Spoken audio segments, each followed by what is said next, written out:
Le Niger, c'est un des pays les plus pauvres au monde. Il est malheureusement classé avant-dernier selon les Nations Unies en termes de développement humain.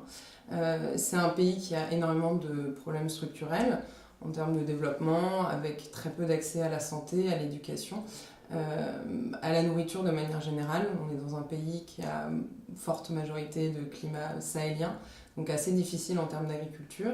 Le Niger a aujourd'hui 3 crises humanitaires simultanées qui impactent son territoire. Elles sont toutes liées à la région, en fait, à des déstabilisations dans les autres pays voisins.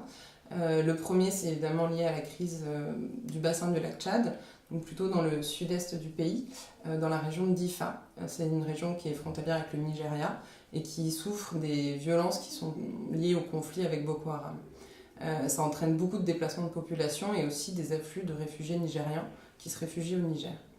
Le deuxième contexte de crise, il est lié avec la frontière commune du Niger et du Mali, principalement lié au conflit malien, qui affecte malheureusement le Mali depuis de nombreuses années, qui entraîne aussi une déstabilisation de la frontière avec des déplacements de population et des violences au niveau de cette zone-là.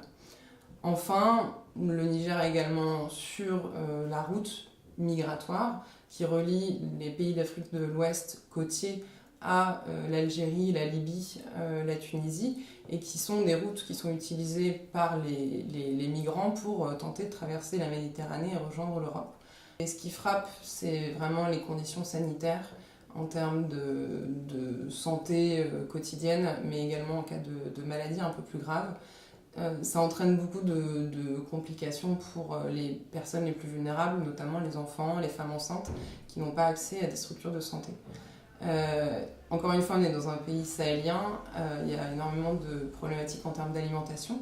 Les gens n'ont pas accès à une alimentation suffisamment variée, sont très dépendants du climat. On est dans un contexte aussi de réchauffement climatique où les saisons sont malheureusement très souvent mauvaises, ce qui entraîne aussi des problèmes en termes d'alimentation qui par la suite vont causer aussi des problèmes en termes de santé.